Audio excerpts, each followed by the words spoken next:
नमस्कार विद्यार्थी मित्रों,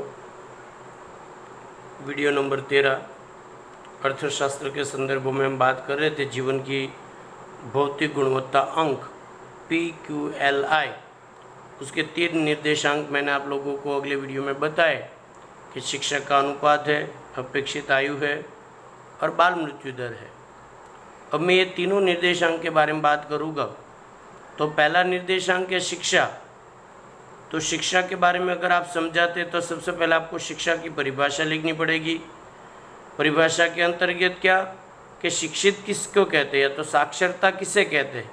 तो साक्षरता की परिभाषा आप लोग 10वीं में पढ़े थे, फिर भी एक बार आप लोगों को याद दिला दूँ कि व्यक्ति अपनी मातृभाषा को छोड़कर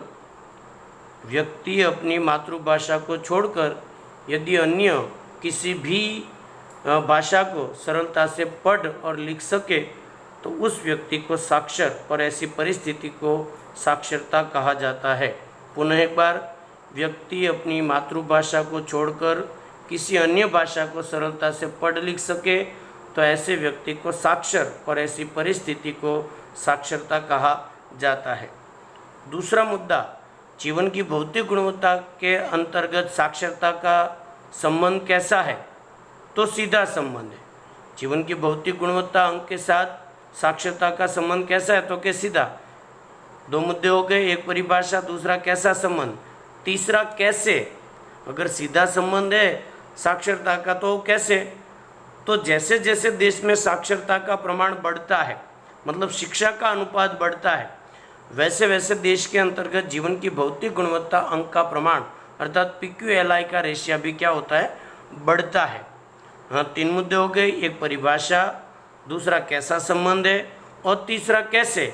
और भारत की बात अगर मैं करूं तो भारत में साक्षरता का जो वर्तमान प्रमाण है, आप लोग 11वीं में पढ़ चुके थे, 74% अर्थात 74% भारत में वर्तमान में शिक्षा का अनुपात है।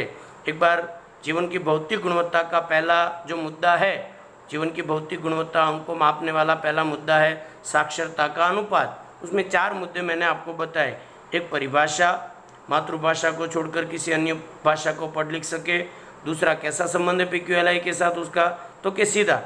तीसरा कैसे, कि साक्षरता बढ़ेगी तो PQLI बढ़ेगा, साक्षरता घटेगी तो PQLI भी घटेगा। और उदाहरण के तौर पर वर्तमान भारत में साक्षरता का जो अनुपात है वो 74% पाया जाता है। दूसरा मैं निर्देशांक बात करूं तो दूसरा निर्देशांक है बाल मृत्यु दर। बाल मृत्यु दर के अंतर्गत भी आप लोगों को 2 अंकों में यदि पूछे कि भाई बाल मृत्यु दर समझाओ, तो पहला परिभाषा मैंने आप लोगों को गत साल बताई थी, फिर भी नोट कर लीजिएगा। बहुत इंपॉर्टेंट परिभाषा में से एक महत्वपूर्ण परिभाषा है कि भाई 1 वर्ष की समयावधि के दौरान, वापस एक बार, 1 वर्ष की समयावधि के दौरान 1000 बालकों में से मरने वाले बालकों की संख्या को बाल मृत्यु दर कहा जाता है। पुनः एक बार, 1 वर्ष की समयावधि के दौरान 1000 बालकों में से मरने वाले बालकों की संख्या को बाल मृत्यु दर कहा जाता है। एक मुद्दा हुआ परिभाषा। दूसरा, PQLI के साथ उसका संबंध। मेरे मुद्दे तो आप लोगों को मालूम है कि वही रहेंगे, परिभाषा है, संबंध है, कैसे और उदाहरण। 4 मुद्दे इसमें भी तो बनेंगे। तो पहला परिभाषा लिखा, उसके बाद उसका संबंध, बाल मृत्यु दर का संबंध कैसा, तो उसका संबंध भी सीधा संबंध माना जाएगा। यदि बाल मृत्यु दर व्यस्त संबंध इसका माना जाएगा कि बाल मृत्यु दर बढ़ेगा तो PQLI घटेगा। पुनः एक बार, व्यस्त संबंध है बाल मृत्यु दर के साथ। यदि बाल मृत्यु दर बढ़ेगा तो PQLI घटेगा, और यदि बाल मृत्यु दर घटेगा तो PQLI बढ़ेगा। इस तरह से उसके साथ उसका व्यस्त संबंध है। 3 मुद्दे हो गए, परिभाषा, कैसा संबंध और कैसे।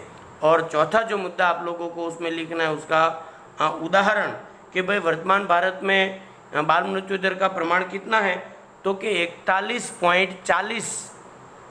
पुनः एक बार, 41.40। और बाल मृत्यु दर में एक 5वां मुद्दा भी आप लोगों को बनाना है कि बाल मृत्यु दर कभी भी प्रतिशत में दर्शाया नहीं जाता। पुनः एक बार, बाल मृत्यु दर कभी भी प्रतिशत में दर्शाया नहीं जाता। 2 निर्देशांक पूरे हुए, आगे का निर्देशांक बाद में बात करते हैं। धन्यवाद।